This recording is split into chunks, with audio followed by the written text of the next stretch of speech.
नमस्कार दोस्तों,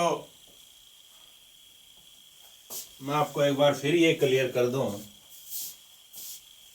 कि मेरा ये जो वीडियोस बनाने का और यूट्यूब पे अपलोड करने का जो उद्देश्य है वो ये है कि कुछ जो मुश्किल चीज़ें हैं जो आमतौर पे सिंपल हैं पर मुश्किल लगती हैं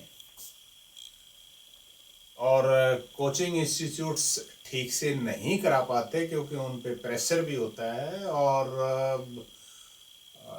प्रेशर टाइम का भी होता है और बहुत सारे स्टूडेंट होते हैं उनके पास, इतना माइन्यूटली हैंडल नहीं कर पाते।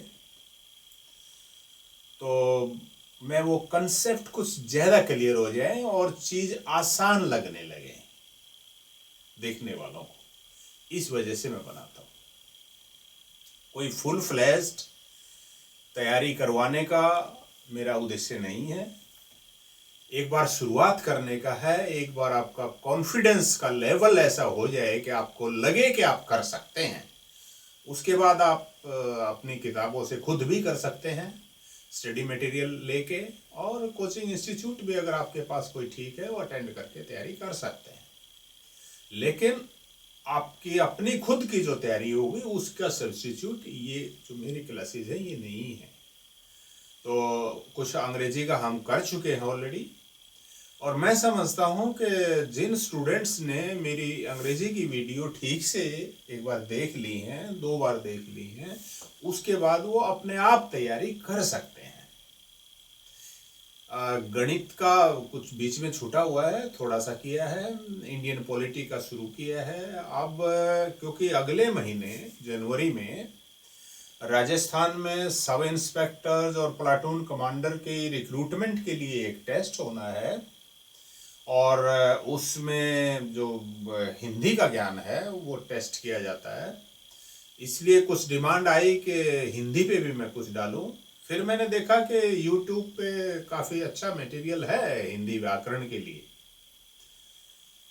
लेकिन फिर भी क्योंकि डिमांड थी, मुझे लगा कि हिंदी में भी थोड़ा सा कोशिश करें। अगर मेरे प्रयास से किसी का आसान हो जाता है सीखना तो मुझे करना चाहिए। इस उद्देश्य से आज मैं पहली वीडियो हिंदी व्याकरण पे करूँगा, बनाऊँगा।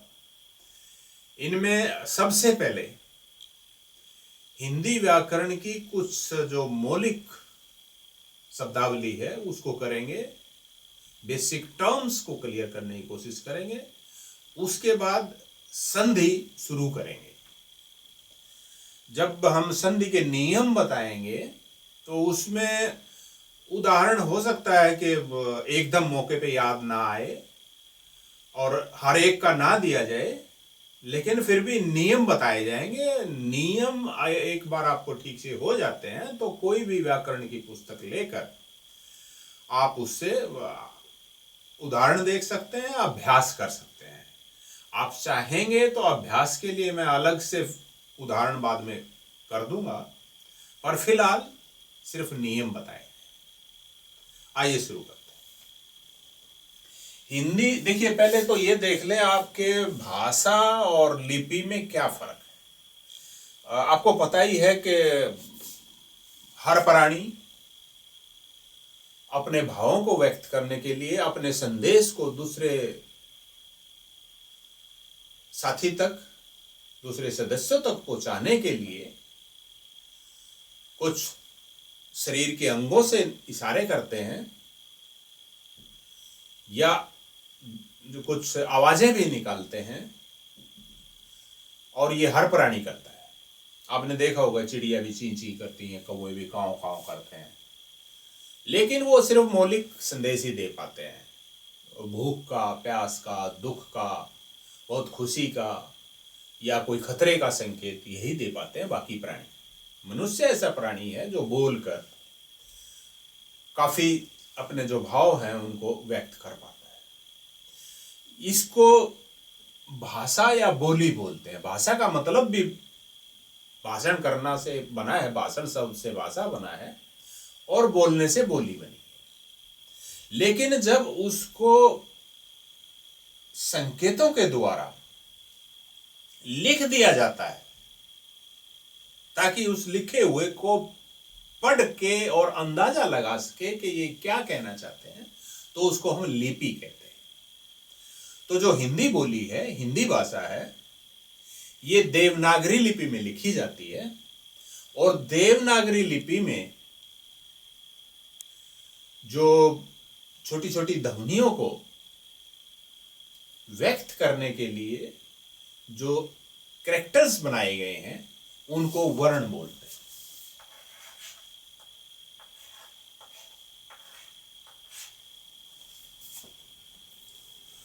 वर्ण वो छोटे से छोटा इकाई है भाषा की, जिसके आगे खंड ना हो सके। उदाहरण के लिए, अगर आपने मेरे नाम को देखना है, तो र म, इसको आगे आप तोड़ सकते हैं। रा अलग बन जाएगा, म अलग बन जाएगा। रा में भी फिर र अ म, तीन खंड बन जाएंगे। तो लेकिन र को जब आगे तोड़ेंगे वो नहीं टूटेगा। इसी तरह से आ को जब आगे तोड़ेंगे वो नहीं टूटेगा, आगे खंडन उसका नहीं होगा। तो वो बेसिक यूनिट हुई। तो इसकी जो बेसिक यूनिट है वो र, फिर आ और फिर म, और फिर आ। ये चार इसकी बेसिक यूनिट हुई। तो ये चार वर्ण हुए।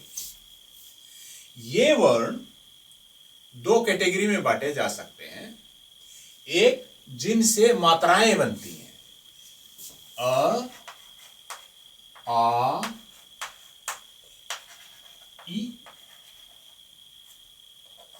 और ई, इस तरह से ए, आई, ओ, औ, अंग। अंग और ए को स्वरों में गिनते हैं, पर उसपे कुछ वो है कि उनको व्यंजन माने या स्वर माने, पर स्वरों में उसको डालते हैं। तो ये स्वर होते हैं 11। इसके अलावा 33 व्यंजन होते हैं। क, ख,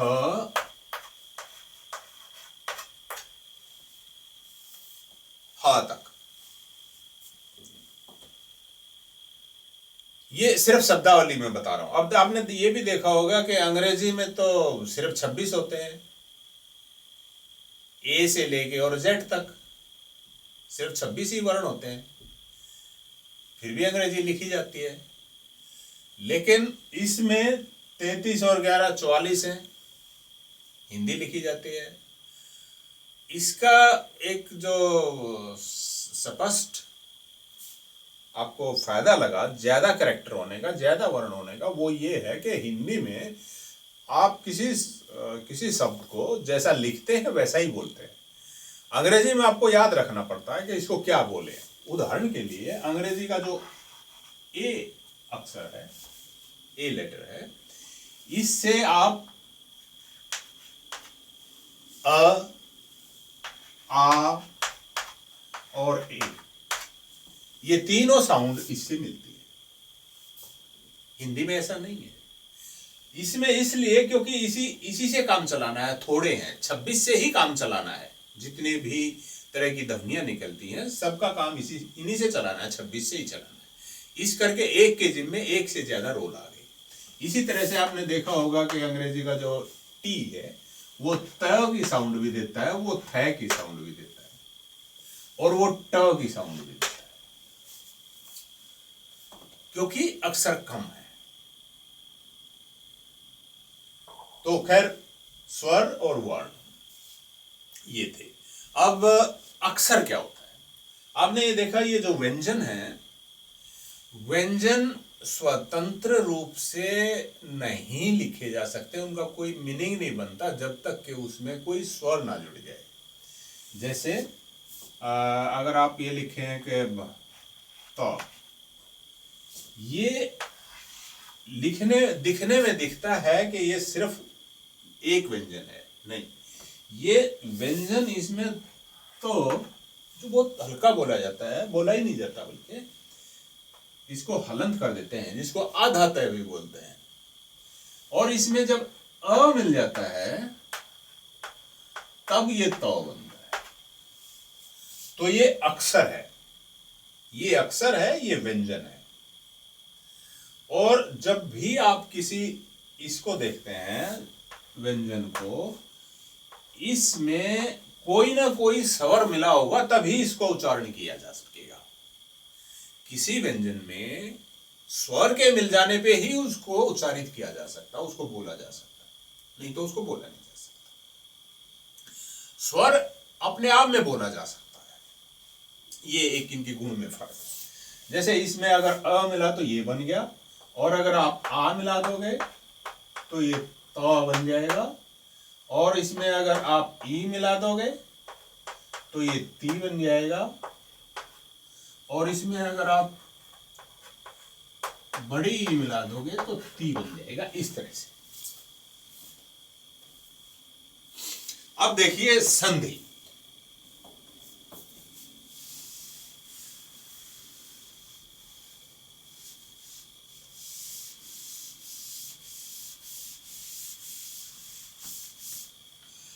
देखिए दोस्तों,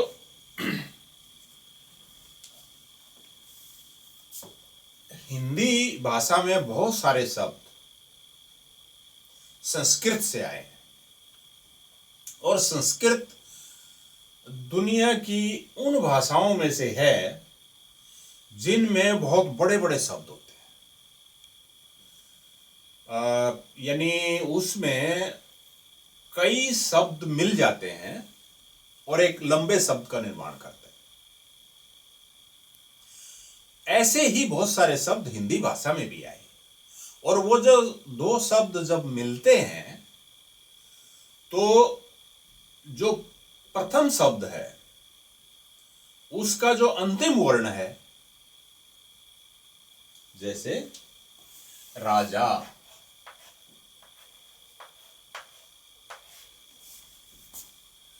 इसमें र, आ, ज, आ, तो अंतिम जो इसमें वर्ण हुआ वो आ हुआ। और दूसरा मान लिया, इसमें आपने दूसरा जो शब्द जोड़ना है वो इंद्र जोड़ना है।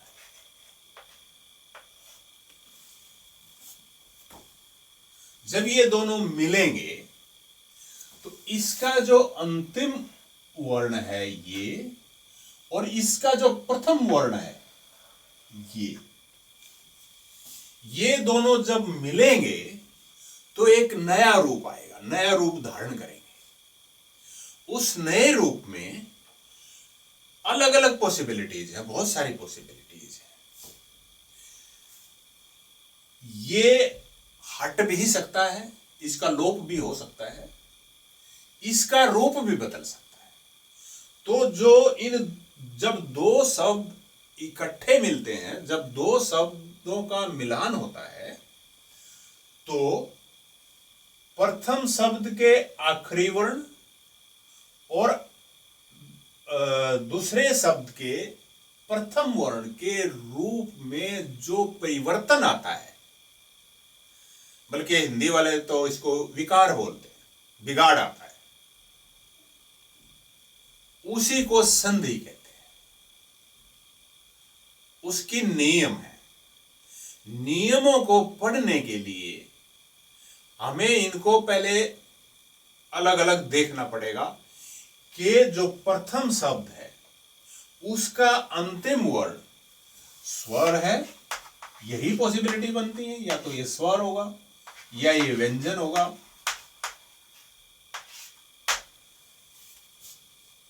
या विसर्ग भी होता है कभी कभी। जैसे छ, बहुत कम ही शब्द है जिनमें विसर्ग होता है। छ, छ, छी, हिंदी में बहुत कम शब्द है जिनमें अंत में विसर्ग होता है, लेकिन होता है। इसीलिए ये पॉसिबिलिटी तो तीनों है कि जो प्रथम शब्द है उसका अंतिम वर्ण स्वर हो या व्यंजन हो। व्यंजन जैसे नर, यहां पर अंत में क्या हुआ, र अक्षर हुआ र। स्वर हो, व्यंजन हो या विसर्ग हो, इसलिए संधियों के जब आप संधि का अध्ययन करते हैं तो उसकी 3 प्रमुख कैटेगरी है, स्वर संधि, व्यंजन संधि और विसर्ग संधि। आज हम स्वर संधि को करेंगे। स्वर संधि की जब आप स्टडी करेंगे, सबसे पहले आप ये देखिए कि आपने खुद नियम बनाने हैं। आप ये मान के चलिए, जब आप खुद नियम बनाएंगे तो आप संभावनाएं देखेंगे कि कितनी संभावनाएं हो सकती। देखिए संभावनाएं कितनी हो सकती। पहली संभावना तो यह है कि जो प्रथम शब्द है उसका जो अंतिम वर्ण है, जो कि स्वर संधि पढ़ते हुए स्वर ही होगा, क्योंकि सिर्फ स्वर संधि का हम जिक्र कर रहे हैं, तो वो स्वर इन स्वरों में से एक हो सकता है। या तो आ होगा, या ई होगा, या उ होगा, या ए होगा, या ओ होगा। अंग को हम यहां पर छोड़ रहे हैं, री को भी छोड़ रहे हैं, री भी इन्हीं में काउंट होता है, पर उसको हम फिलहाल छोड़ रहे हैं ताकि शुरू में सिंपलर रहे और आपको लगे कि ये आसान है। और सही में आसान भी है, संधियां बहुत ही आसान है, और हिंदी तो हमारी फिर मातृभाषा है। तो हमने ये देखिए सारी संभावनाएं देख ली कि जो पहला शब्द है उसका जो अंतिम वर्ण है वो इन स्वरों में से कोई एक स्वर है। अब दूसरी संभावना हमने ये देखनी है, पहले तो देख ली कि प्रथम